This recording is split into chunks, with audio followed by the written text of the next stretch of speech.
Fala aí, crianças e crianças, meu povo e minha pova, tudo certinho com vocês? Finalmente, o último, mas não derradeiro vídeo sobre o César 2, esse joguinho antigo, mas divertido, instrutivo, muito bem feito e criativo, dada a época em que ele foi desenvolvido e lançado.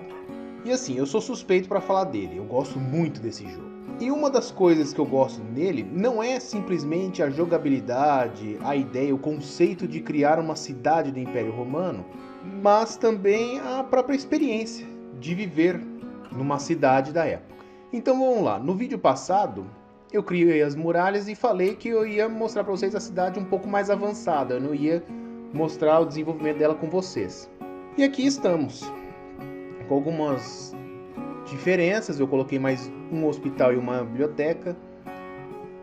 Vocês estão vendo aqui vilas, e dessas vilas nós temos aqui como exemplo dois tipos, né, que tem aqui no jogo, que são a Small Villa e a Grand Villa. As vilas, assim como esse enorme casarão, que na verdade é um castelo, é um Large Palace, que logo vai cair aqui, mas eu vou dar um jeitinho aqui para vocês continuarem vendo.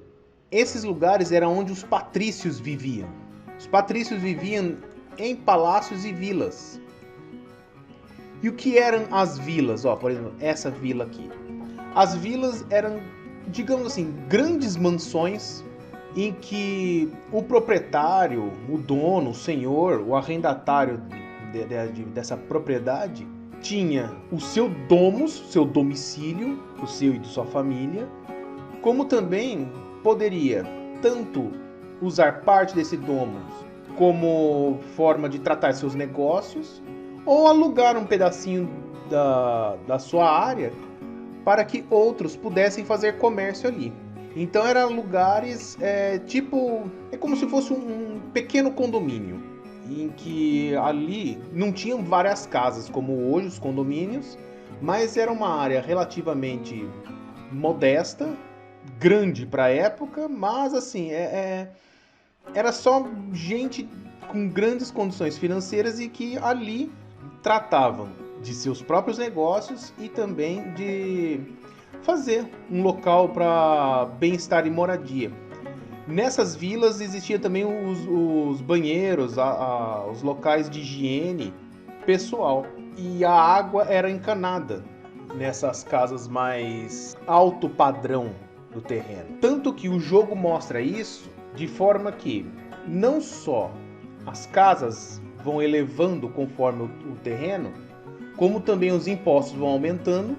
Eu arrecado mais impostos nesses lugares, porque são pessoas mais ricas que ali moram, como também templos, altares ou até mesmo casas de banho que a gente está vendo aqui, elas também vão melhorando. E conforme vão melhorando, elas vão tendo um raio de influência maior. Então um banheiro primitivo, um banheiro simples, ele tem um raio de influência menor. Raio de influência aqui, pessoal, é raio de atendimento. Então atende-se menos pessoas em contrapartida de um banheiro mais sofisticado, atender mais pessoas. Além do que, como já havia comentado, as casas de banho, elas não eram simplesmente para um banheiro, para as pessoas fazerem necessidades fisiológicas. Ela também servia como uma forma de entretenimento. Existiam as saunas, o próprio banho mesmo, as pessoas lá tomavam banho. Alguns dos banheiros romanos mais luxuosos tinham água quente, água fria. E era uma coisa bem sofisticada e com um custo relativamente baixo. Porque só se pagava a entrada ali para manutenção. Porque a água ela vinha dos reservatórios, dos aquedutos, como a gente já viu. Enfim, é um jogo bem interessante, tem muito a ser explorado ainda. Principalmente no modo campanha, que talvez no futuro eu consiga fazer aí, mostrar para vocês. Mas eu quero também falar, aproveitar deixa aqui, e falar sobre as contribuições do Império Romano para os dias atuais. A começar pelo próprio latim, a língua latina. Só a título de informação, a língua latina começa onde? Em Roma. Roma fica bem no centro geográfico da Itália. A Itália é aquela botinha que fica no mapa mundi. Então você pega o mapa mundi, vai lá na Europa, você vai ver um paizinho com uma forma de bota. Aquela é a Itália. No meio da bota há uma região chamada Lácio, que hoje a gente chama de Lazio. Isso mesmo, do time de futebol Lazio. E aí deriva toda a ideia do latim. E o que o latim contribuiu para nós hoje? Bom, o latim ele se dividiu, digamos assim, em 4 grandes línguas, né?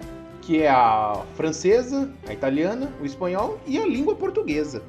E é interessante também pensar que o poeta brasileiro Olavo Bilac refere-se à língua portuguesa como a última flor de laço. Que o português nada mais é do que um latim vulgar.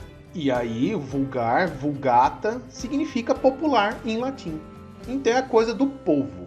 Outra coisa que Roma também nos legou de importante são as leis. Os códigos, as retóricas, os debates, o fórum, a legis ou a legislatura e a própria ideia de que todo o poder emana do povo.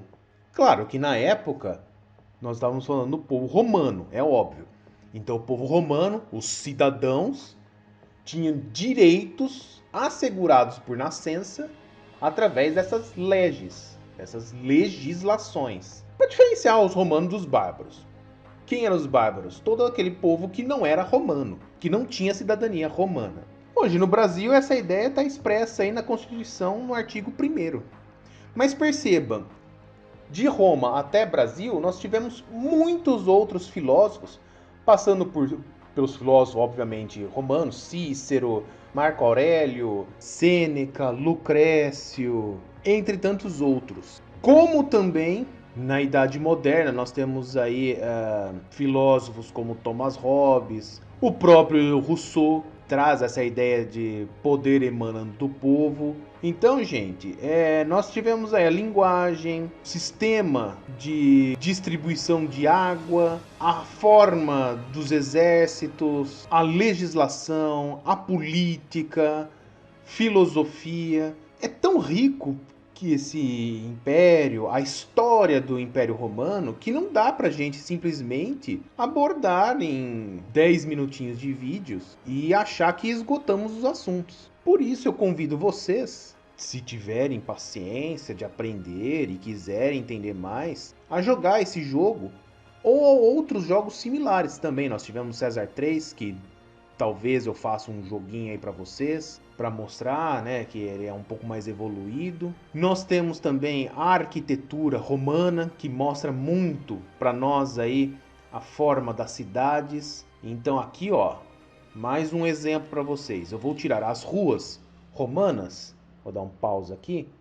Eu vou tirar a rua e vou colocar as plazas. E o que são plazas? Plazas é o que a gente chama hoje, termo hoje que a gente encontra mais próximo, são aqueles calçadões, que tem muito em áreas nobres da cidade, ou aqueles calçadões de comércio que há em cidades em que não se passam carros, só serve para pessoas. Na época de Roma também não se passavam carros, e carros não estou falando automóveis, né, que nem a gente vê hoje. Eu estou falando de carroças, carruagens bélicas, né? Então não confundam aí. Mas nessas plazas não passavam as carroças, as bigas. Era mais para o povo mesmo. E no meio delas tinha estátuas, jardins. Então os romanos eles tinham muito essa ideia de valorizar a polis através da beleza. Uma cidade rica era uma cidade com muitos detalhes. Olha lá, aumenta a riqueza da cidade, aumenta a quantidade de roubo também. Isso é normal, viu, gente? Não é só na Roma Antiga que existia isso, não. Hoje também existe, em qualquer tempo da humanidade, da história da humanidade, onde tem muita riqueza, tem-se muito roubos. Enfim, para completar, toda essa contribuição do pensamento romano tem influência até hoje. E não é só apenas na linguagem, como na cultura, o modo de viver, nas festas, nas saturnálias ou nos bacanais romanos, que eram festas em homenagem aos deuses, e no caso dos bacanais, ao deus Baco, deus do vinho, ao deus do dinheiro. Era a mesma coisa que a gente tem hoje, que a gente chama de carnaval. Então os romanos se fantasiavam, bebia muito, ninguém era de ninguém, é isso. Então a gente estuda as civilizações antigas, e aqui no caso a romana, como uma forma de olhar para o passado também.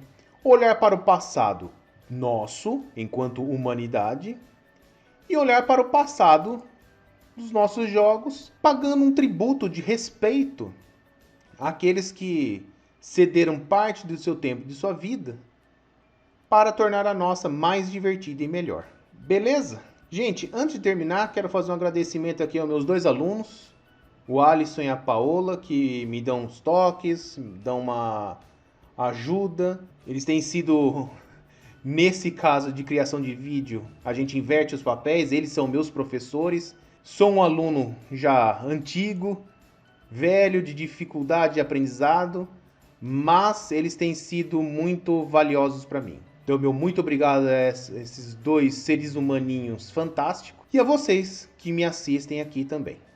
Beleza, gente? Deixem um like aí, curtam, comentem, deem as sugestões de vocês, que são muito valiosas para mim. Até o próximo jogo. Tchau!